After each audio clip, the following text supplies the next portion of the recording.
Welcome to week 8 of Huck's 52-week movie challenge. This week's challenge was watching a movie starring Courtney Cox.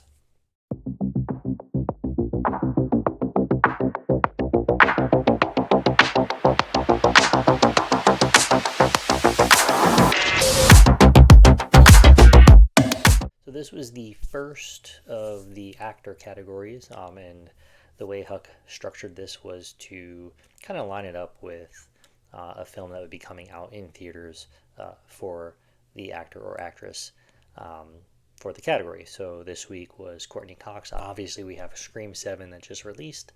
I have already seen it, but I'm not here to talk about Scream 7. I'm here to talk about Scream from 2022. I know everybody's doing their reviews right now for Scream 7, so this is a little different. I'm going to talk about the 2022 release of Scream 5, if you will. It does star Courtney Cox, of course. She returns. She's the only cast member that's been in all 7. So, with that, let's jump right in here. The movie basically defines itself as a requel. So, it's a reboot and a sequel all at the same time. It brings back the legacy characters and then introduces the new, younger, kind of fresh cast. And it follows the same structure as the original movies in the franchise, but also plays by some different rules along the way. There is some commentary in here about toxic fandom. We'll get into that one a little bit later on when it comes to like the reveal. And of course, the movie is meta. I mean, this isn't the first time a Scream movie has been meta, but it does, it's prevalent. It's prevalent within the film and kind of really throughout the franchise altogether, but really from Scream 2 on. But of course, you can't talk about a legacy sequel or legacy requel, I guess, without talking about the original cast. So with that, you do have, again, the legacy trio returning. We will start with Courtney Cox since this is her category here. She returns as Gale. She seems a little bit more hardened and isolated. You get kind of a little bit different of a feel from her kind of throughout the movie. Her big scene in the apartment was pretty well done. You kind of get to see her kick some ass while trying to fight off Ghostface. So that was a really well done scene. Her hospital sequence altogether a little later on in the film was really kind of like a very strong and suspenseful scene. And of course, you have the emotional weight of the history of her character of Gale and David Arquette's character of Dewey. Speaking of David Arquette, he kind of delivers really the emotional core of the movie. I think he easily the best version of Dewey. Very, kind of secluded, a little. I'm not going to say he was darker, but he's not that goofy character that he was in, his first few films as Dewey. I think he delivered a really fine performance as Dewey in this version of Scream. And then, of course, you have Neve Campbell returning as Sidney Prescott. She shifts into full legacy final girl protector mode here. So very cool that they were able to get her back for Scream 5. I know there was a lot of controversy around Scream 6 where she did not return, and of course now all the controversy with Scream 7 with some of the other younger cast members not returning. Not going to dive too much into that, but it was great to see Neve Campbell back. I love the character of Sidney Prescott, and it's just really, really well played by Campbell there. So I do feel that this version of the film did honor those legacy characters pretty well. I thought they all came back and did a fine job. But then, of course, you have the new generation. They bring in Melissa Barrera as Sam Carpenter. It's a very trauma-driven lead and a more serious tone. And then, of course, you have Jenna Ortega, who probably steals the movie for the most part, at least in my opinion. I thought she was really fantastic, even from the opening scene and throughout the entire movie. She really just delivers a strong performance. You have Jack Quaid, who is quietly becoming kind of a favorite of mine. I really liked him in Companion and Novocaine. I really think he's a good actor.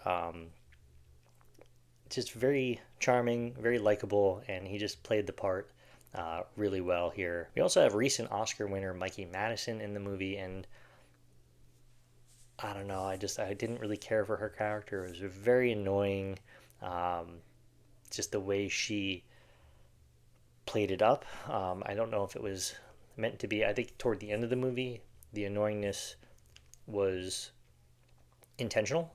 I just think throughout the film, leading up to really that, you know, the final sequences, I just feel like her character was just very annoying, trying to be too protective of Tara, which was Jenna Ortega's character. So really didn't care for Mikey Madison here.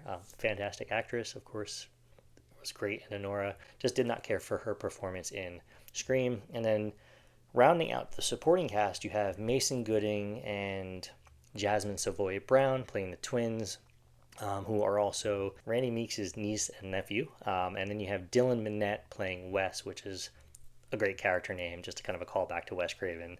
And just, I don't know.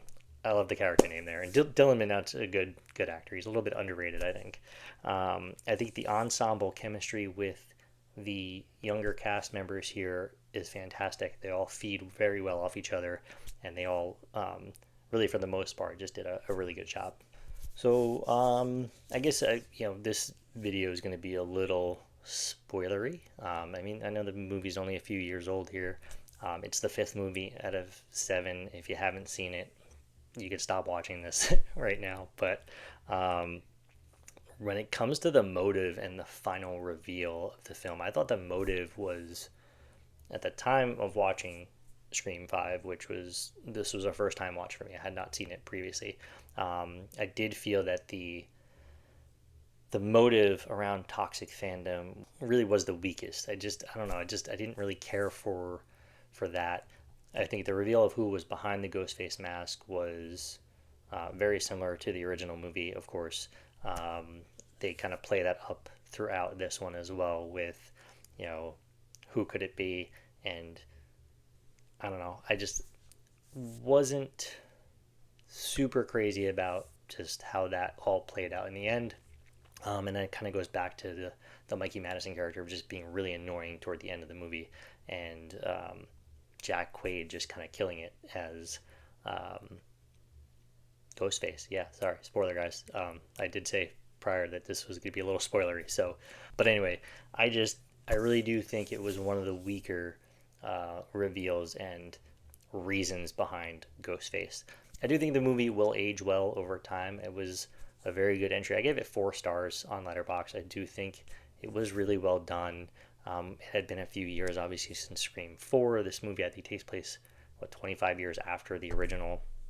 So I just thought it was really well done. You get a lot more brutality in this one, I think. Not that the original movies were tame by any means, but I think the kills and just the blood and the gore in this one, it really took it up to a different level from the previous 4 films. The suspense, even just kind of the opening scene, right, with how brutal the attack was on the character of Tara, and really that subversion of her not actually dying. Every other film, the opening scene, the character dies, and this was a little bit different, and that kind of goes back to what I said earlier about the movie playing kind of by different rules than the original first 4 films. I just thought that was a really bold choice. I think it worked out really well in the end. Again, the brutality level just feels so much higher than the rest. The hospital scene where, again, spoiler, where Dewey gets attacked and ultimately killed. Just such a wildly bloody, brutal scene right there. And in the end, you get kind of a really strong first 2 acts. I do think that's a little bit of a theme with the latest trilogy here. Really, is that you get a really strong first 2 acts, and then kind of the third act is a little weak when it comes around to it. Again, I'm not here to review 6 and 7, but I think that the first 2 acts of this movie really really delivered on kind of all aspects, and then it trailed off a little toward the end. I think it's still a fantastic entry into the Scream franchise. Again, I gave it 4 stars. I really enjoyed it, and I do love this franchise. I mean, it's just, to this point, there really hadn't been a weak entry into the franchise out of the first 5 films. So that is it for week 8 of Huck's 52-week movie challenge. Next week, we are watching an all numeric title, so something like 1917 or 9. I think somebody was watching 7, which I don't know if that one really counts because it's kind of spelled out, but and there's a 7. Yeah. Anyway, neither here nor there. So yeah, that is it. I'll be watching something I've never seen before for that week, so I'm really looking forward to that one. If you guys want to see the full category list, stay tuned to the very end. After I wrap this all up, it'll be at the very end there for you guys. Let me know down in the comments below, what did you watch for Courtney Cox week? I hope you guys enjoyed this video. Go ahead and give it a thumbs up. Subscribe to the channel if you haven't already, and share this out with your movie loving friends. I am on Letterboxd, Instagram, and Facebook. I will drop a link in the description below to all the social media platforms. Thank you again for watching, and I'll catch you next time.